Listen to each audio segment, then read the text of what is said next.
Hello friend, good morning. तो आज हम आते हैं प्रमेय 6.6 में।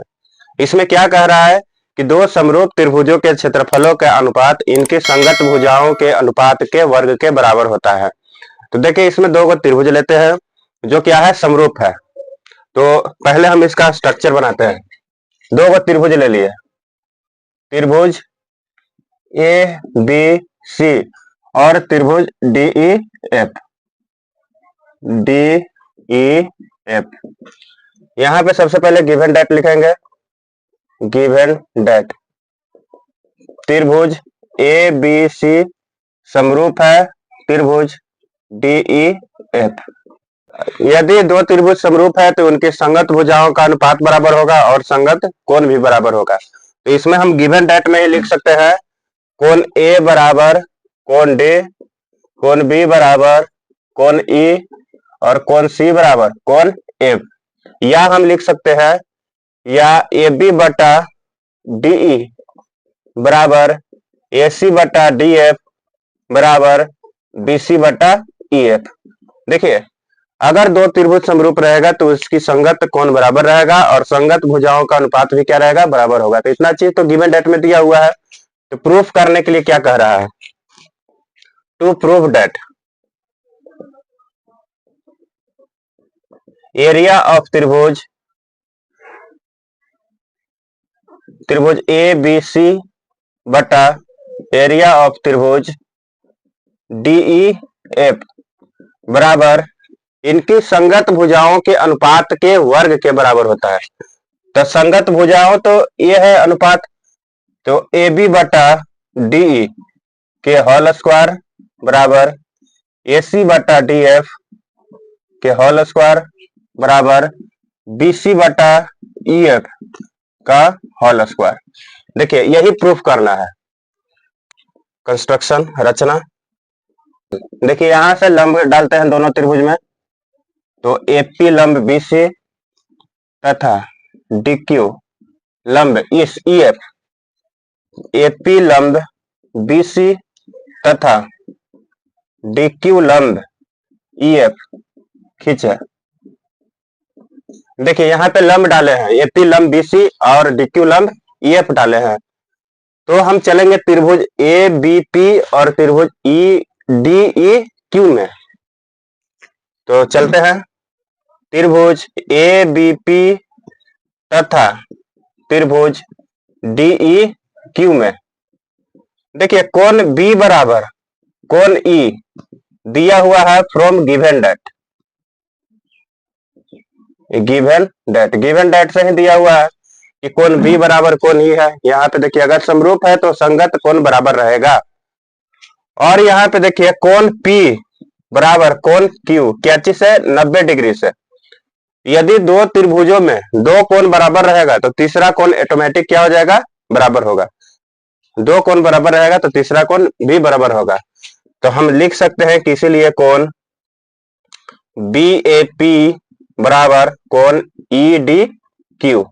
इसलिए हम कह सकते हैं कि त्रिभुज ए बी पी समरूप हो गया त्रिभुज डी ए क्यू। क्या चीज है, एंगल एंगल समरूपता से, एंगल एंगल एंगल से। क्लियर है। तो अगर समरूप है तो इनकी संगत भुजाओं का अनुपात भी क्या रहेगा, बराबर रहेगा। तो ए बी बटा डीई बराबर हो जाएगा एपी बटा डी क्यू। संगत भुजाओं का अनुपात बराबर है, तो ए बी बटा डीई बराबर एपी बटा डी क्यू। क्लियर है यहां तक। उसके बाद यहां पे चलते हैं। अब चलिए यहां पे एरिया ऑफ त्रिभुज ए बी सी निकालते हैं। त्रिभुज ए बी सी और त्रिभुज डी ई एफ में दोनों का एरिया का अनुपात निकालते हैं। तो एरिया ऑफ त्रिभुज ए बी सी बटा एरिया ऑफ त्रिभुज डीई एफ क्या होगा, 1/2। देखिए 1/2 गुने आधार गुने ऊंचाई, मतलब 1/2 गुने बीसी गुने एपी हो जाएगा। 1/2 गुने बीसी गुना एपी बटा 1/2 गुना यहाँ पे ईएफ आधार लेंगे तो डी की ऊंचाई का काम करेगा। EF गुना DQ, यहां से यहां कट गया, तो हम लिख सकते हैं कि एरिया ऑफ त्रिभुज ABC बटा एरिया ऑफ त्रिभुज DEF बराबर BC गुना AP बटा EF गुना DQ। यहां तक तो क्लियर है। यहां के बाद समझिए, देखिए AP बटा DQ दिया हुआ है AB बटा DE, और BC बटा EF के जगह पे हम लिख सकते हैं AB बटा DE। तो यहां पे हम लिख सकते हैं एरिया ऑफ त्रिभुज ABC बटा एरिया ऑफ त्रिभुज DEF बराबर होगा BC बटा EF के जगह पे हम AB बटा DE लिख देंगे, AB बटा DE गुना AP बटा DQ के जगह पे AB बटा DE लिख देंगे, AB बटा DE। तो यहां पे हो गया AB बटा DE के होल स्क्वायर। क्लियर है यहां तक? यहां पे बगल में आप लिख भी सकते हैं कि चूंकि BC बटा EF बराबर AB बटा DE तथा AP बटा DQ बराबर AB बटा DE, तो यहाँ पे AB बटा DE के होल स्क्वायर हो गया। अब यहाँ पे देखिए AB बटा DE के होल स्क्वायर, AB बटा DE किसके किसके बराबर है? AC बटा DF के और BC बटा EF के। तो हम यहाँ पे लिख सकते हैं कि सिमिलरली इसी प्रकार एरिया ऑफ त्रिभुज ABC बटा एरिया ऑफ त्रिभुज DEF बराबर AB बटा DE के होल स्क्वायर बराबर BC बटा EF के होल स्क्वायर बराबर AC बटा DF के होल स्क्वायर। हो जाएगा कि नहीं हो जाएगा? इसी प्रकार एरिया ऑफ त्रिभुज ABC बटा एरिया ऑफ त्रिभुज DEF बराबर AB बटा DE के होल स्क्वायर बराबर BC बटा EF के होल स्क्वायर बराबर AC बटा DF के होल स्क्वायर। क्या हो गया? प्रूव्ड हो गया।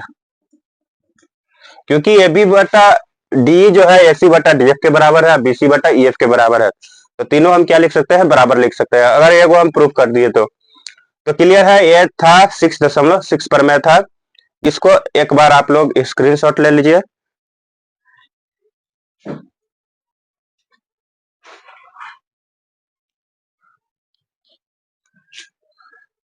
तो आज 10 क्लास का 6 पर में क्लियर हो गया है।